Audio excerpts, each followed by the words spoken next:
Hi friend, জিএচি kitchen চ্যানেলে সবাইকে স্বাগত। প্রতিদিনের মতো আজকেও একটা রেসিপি নিয়ে আপনাদের সামনে চলে আসলাম। তো আজকে আমি নিরামিষ সোয়াবিন রান্না করব। তো প্রথমে আমি সোয়াবিনগুলো ধুয়ে ভালো করে চিপে একটা পাত্রের মধ্যে তুলে রাখলাম। তো হলুদ আর লবণ দিয়ে সোয়াবিনগুলো মাখিয়ে নিলাম। এদিকে আমি কড়াইতে তেল দিয়ে দিয়েছি, তেলটা গরমও হয়ে গেছে। এখন আমি সোয়াবিনগুলো কড়াইতে দিয়ে দিচ্ছি।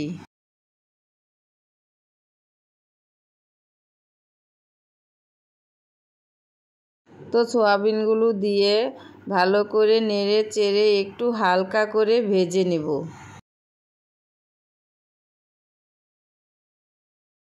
তো সোয়াবিনগুলো ভাজা হয়ে গেছে। এদিকে দেখো আমি সোয়াবিনের জন্য আলু আর টমেটো কেটে রেখেছি। এরপর আমি কড়াইতে তেল দিয়ে তেলটা গরম হলে তেজপাতা, শুকনো লঙ্কা আর জিরা ফোড়ন দিয়ে দিলাম। তো ফোড়নটা একটু লাল লাল হলে এর মধ্যে আমি আলু আর টমেটোগুলো দিয়ে দিলাম।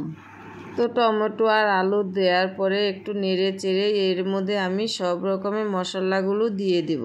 তো প্রথমে লবণ, হলুদ, আদা বাটা, জিরে বাটা, লঙ্কা বাটা, তো সব মশলাগুলো দিয়ে আমি এখন আলু আর টমেটোর সাথে মশলাগুলো ভালোভাবে কষাতে থাকব।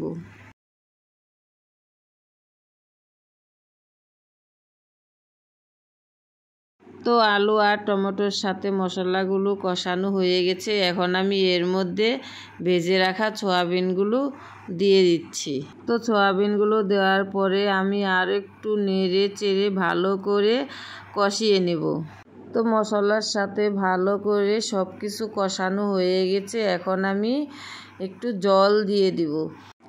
জল আমি খুব একটা বেশি দিব না, তার কারণ এটা আমি একটু শুকনো শুকনো করেই করব। জল দেওয়ার পর আমি একটু ভালো করে নেড়ে দিলাম।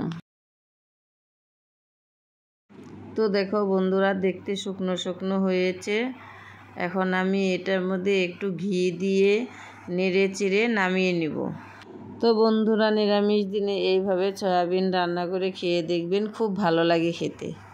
তো বন্ধুরা দেখো, দেখতে কত সুন্দর হয়েছে, খেতেও কিন্তু খুব ভালো লাগবে। আমার ভিডিওটা যদি ভালো লাগে লাইক, কমেন্ট, শেয়ার করে দিও। Tata, by.